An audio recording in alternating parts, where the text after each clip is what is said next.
Yo guys, welcome back to another video at Trader's Journey. Today we're covering off something a bit more simple and straightforward, which is a question which I've got from one of the subscribers as to when to exit and when to enter a trade, and I'll hopefully be covering that in this video today. It's quite a simple strategy, and you shouldn't need to spend much time to learn this, but as you get more experience, it should become second nature. So I'll be covering off an example of what I would do in a particular example of a stock movement, and when I would enter and when I would exit.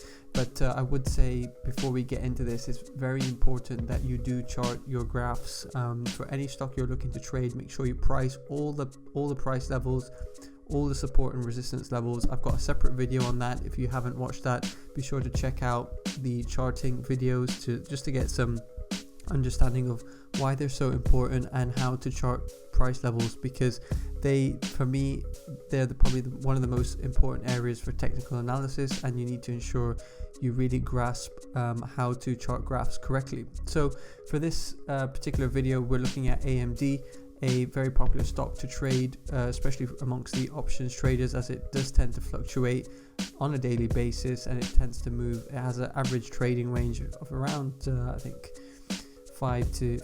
anywhere from $5 to $10, so it does tend to move a lot. So it's a good stock to trade for options traders, but I'm picking this out as an example to look at today, and I'll be looking at a day trading particular entry and exit strategy, which is what I would have potentially gone through looking at these historical prices. So as you can see on this graph, I've got all the price levels charted on this graph, and your price levels essentially help you to understand when you're going to enter a trade and when you're looking to exit a trade. It helps you understand profit targets, price targets for when you would like to exit, and it helps you understand what the potential upside or downside is on a stock after you've entered the particular trade. So for instance, here on AMD, as you will have understood if you had watched the previous video of supply and demand zones, you'll understand what I'm doing here, and I'm creating a demand zone just under here just to see how I would have approached this trade. So this whole area, this whole zone here, I would have created a demand zone, and what I would have waited for, I can see there was a massive sell-off here on 9th of December. During the day there was a huge sell-off and into the after hours, and this actually sold off straight into demand. And the reason why I put this as demand zone, as you can see from the previous price level, this is an area of demand, and it's broken through demand, and there's a huge breakout. So you can see you can apply that same strategy here, where we've waited and waited, a few days have passed, and this would have been an alert for me, and we would have seen a massive sell-off here, and it went straight into demand zone. And what's interesting is from this previous price level here of 88.36, it hit perfectly as a level of support in the demand zone.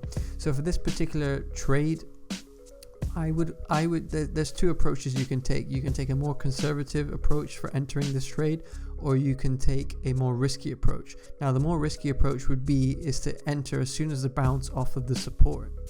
Now if the price came down, hit support, and it held support and bounced and continued to go up, that would be a good time to enter. As soon as it bounces off the support line, and you previously knowing that this is a high level of demand, your chances are of knowing how this stock would react, it would bounce up. So a riskier strategy would be to enter the trade as soon as it bounces off of the demand support line right here at 88.36. However, what I would do, which is a much more conservative approach and a much more safer approach and better for risk management, I'd say, is to enter as it exits the demand zone. So that would be here, in fact, 89.14. So that would be a safer option, because you know that this whole area, this whole zone is full of demand. For the price to react and to ensure it comes out of demand and doesn't fall through demand, it would be better to enter the trade as soon as it exits and moves upwards and exits the demand zone. So for me, knowing my approach and my risk strategy, I would have entered here at 89.19. So as you can see, now your question is probably fine. We would have entered either here or here, either at 88.35, or you would have entered here at 89.20. Now what's interesting is a dollar move, so if you did take the riskier approach, it would have paid off. However, it is riskier because it can fall through demand, which would then make this demand zone invalid. So the question you might ask is, when do we exit? So this is where the price levels of your chart come into play, because if you were to enter the trade at this particular point, you know that you've got another resistance level at 90.20. So what I would generally do, AMD is obviously a cheaper stock to trade for options traders, so contracts are generally cheaper than for example looking at Tesla contract prices are much higher. So a lot of you can afford to get into this particular trade buying, say, 4 contracts. So in this particular trade, if you bought 4 call contracts at 89.20, you would then use your price levels, which you've previously charted, as your price targets or your profit targets, whatever you want to call it. So if you had entered here, you know that your next price level, which is 90.22 or 90.20 rather, is your price target. That is your profit target. So you know, by entering this trade and knowing what's happened previously with your price level, that should be the target, the profit target. However, price levels are good for you to understand your target. However, if you reach a certain profit percentage which you're happy with and you're satisfied, it is probably better to take the money and sell the contract once you've hit your profit target. So your price level doesn't necessarily need to be, these price levels which are on your chart doesn't necessarily need to be your personal profit target. If, for instance, you have a risk management strategy to hit 20-30% profit on each particular trade, then if this trade hits 20%, then you can simply sell, because you'd rather not leave money on the table and you'd rather sell the contract where you're happy with the percentage profit and not be greedy. But for the more experienced traders, and as you get more experience, you don't necessarily have to stick to your percentages. You can have more conviction in the trade by just purely relying on your price levels. And if you had correctly charted your graphs with these price levels, you would have known the next profit target has to reach 90.20. There is some serious demand here, so you would expect the price to jump right back up to 90.20. So if you had bought 4 contracts, that would be your first profit target. And what I would generally do, this aligns with a risk management strategy, is that if you had bought 4 contracts, I would start tapering down the amount of contracts which I have still held at this point. So if it hit my first profit target of 90.20, I would sell possibly 1 or 2 contracts, which would mean if you had bought 4, you have 2 remaining contracts, and you could simply let those contracts ride out and see if they hit the next profit target. And if they hit the next profit target, you can then continue to sell 1, and then you can let one extra contract which you have remaining, and you can let that run, because that could even potentially get to 91.84. So at each sort of price level, you are locking in profits, and that is a very good risk management strategy, because you're not risking all the money you've put in, and you're sort of crystallizing any profit at each price level. So it's very important that you do that, but that is obviously only the case if you go more than 1 contract. So that it's usually the case if you go 4 contracts. You can't, if you haven't got a big enough account balance, you probably don't want to be doing that on Tesla, because it fluctuates a lot more and it's probably prone to higher losses. So you probably wouldn't want to go 4 contracts deep in case that's not aligned with your risk strategy and the percentage you're willing to risk. So for this instance here, you would hit the profit target of 90.20, sell there, and then you would sell at 90.65, and then you would finally sell your last contract at 91.84. And obviously hanging on to the last contract is much more risky, because the price can reverse and probably come down, so you only want to be holding on maximum 1 contract when you're hitting that profit. But for any of you new beginners, you'd rather stick to percentages.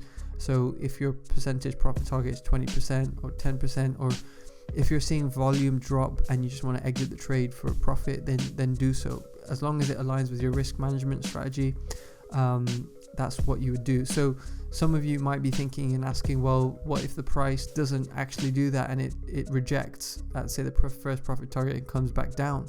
What do you do? Do you hold? Do you wait with hope? What would you do? So the answer to that is you would wait for your stop loss to hit. It's as simple as that. So if you had entered the trade with my strategy and entered at 89.20, if the price went up and then continued to drop, what I would do is my stop loss would be this amount, this price here, 88.36, which is the previous level of support.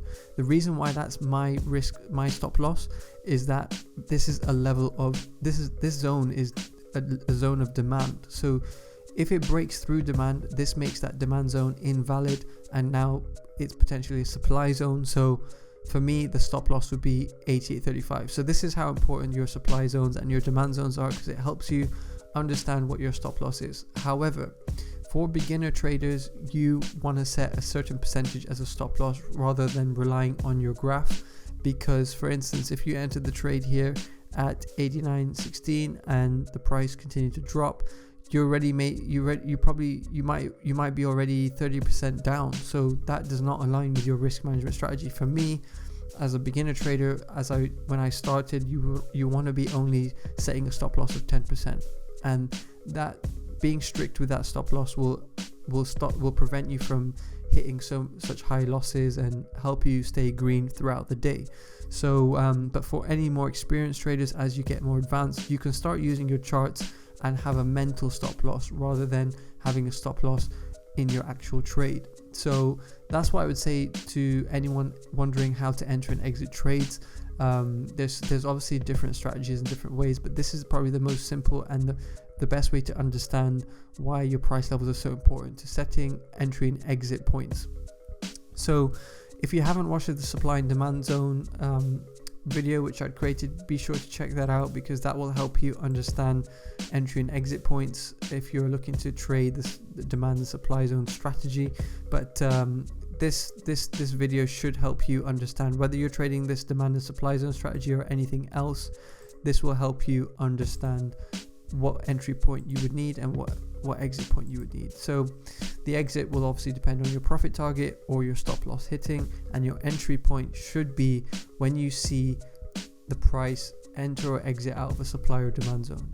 So that is as simple as it gets. If you've got any questions or any further questions which I've not mentioned on the video, leave it in the comment section below, or hit me up on my Instagram, which I'll leave in the description box below.